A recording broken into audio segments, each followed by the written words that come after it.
Alright, this is lesson 4.6. It's about the three different root theorems. There's going to be the rational root theorem, the irrational root theorem, and the complex root theorem. We're going to use all three of those to help us find the roots of polynomial equations. Remember, the root is whatever makes the polynomial function equal 0. So to start, we're going to start with the rational root theorem. We're going to spend most of our time on this. The rational root theorem says for any polynomial, we're going to have the first coefficient is a sub n, and then x sub n, and then the exponents get smaller, and each x has a coefficient with it, all the way down to a0, which is the constant. Now the only two numbers we have to pay attention to are the first number, the a sub n, which is the leading coefficient, and a sub 0, which is the constant.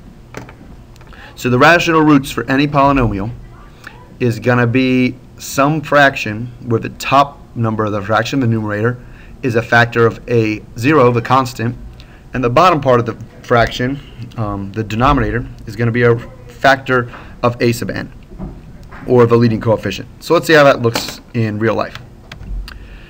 So here's a polynomial, 2x to the third minus 9x squared minus 11n plus 8. And we need to find all the possible roots for this. Will it give us all the ones that are roots? No, it's going to give us ones that are extra roots. But it's going to tell us what can be a root and what can't be a root. So we look on the top. We look for the factors of 8, because that's the constant, divided by the factors of 2, which is the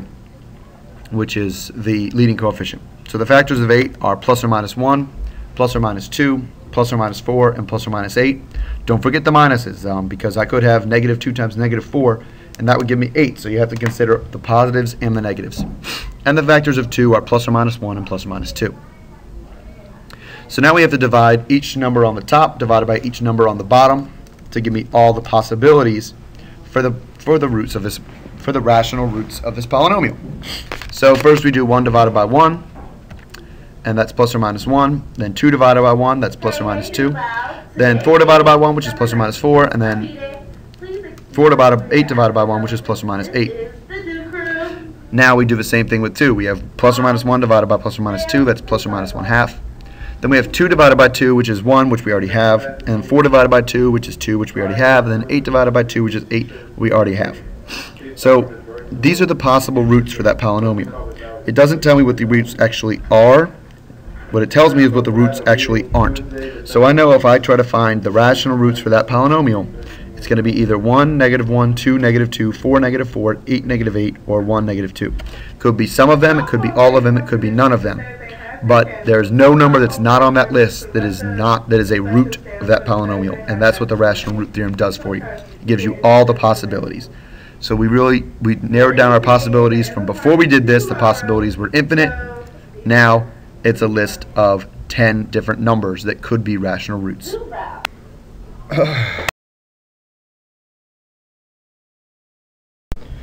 So after I find the rational root, I'm going to use synthetic division to factor out the root that I know and see what's left.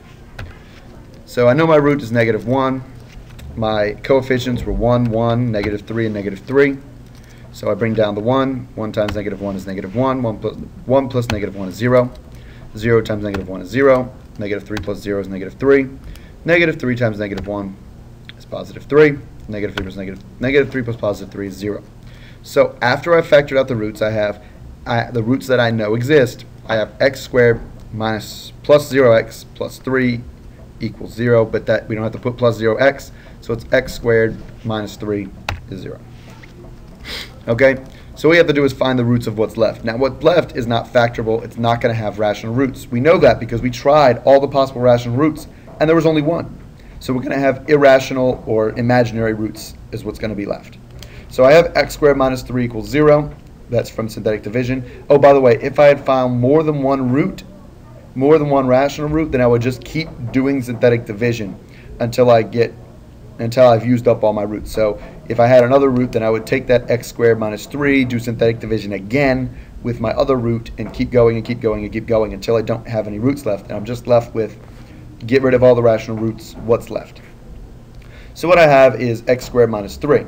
I add 3 to both sides. That gives me x squared equals 3. And I take the square root of both sides, and that gives me x equals plus or minus 3. Don't forget, whenever you take a square root, you have to consider the positive root and the negative root. So you have plus or minus. That's where we have 2 more roots. So at the end, there are 3 roots to this problem. They are -1, which is the rational root I found on the previous page, positive root 3, and negative root 3. And that's what we'll do with the rational root theorem. The other two root theorems are actually a lot simpler. Irrational roots, this is the irrational root theorem, they always come in conjugates. And in conjugates, the first part, the a, the rational part of the irrational expression, stays the same, and you have the plus version and the minus version. So just like when we had on the previous one, we had plus and minus 3, right? Plus and minus root 3. You always have a plus root and a minus root. So they always come in pairs. So if I know one of the pair, I know the other one automatically has to be a root.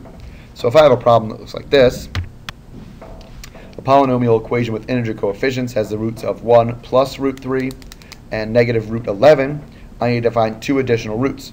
I don't need to know anything else about this polynomial except for what those roots are to answer this problem.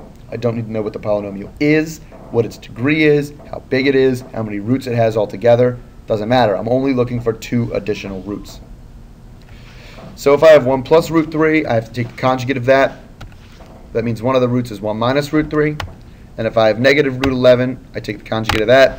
Means the other root is root 11, and that's two additional roots. That's all it asks for. I'm done.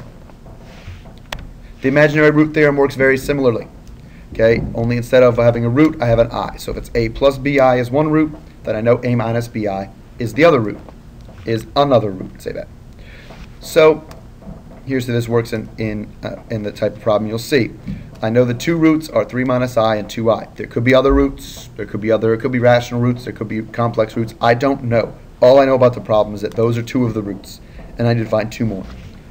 So I take 3 minus I conjugate it, I get 3 plus I take the 2i, I conjugate that. Remember, the I changes signs.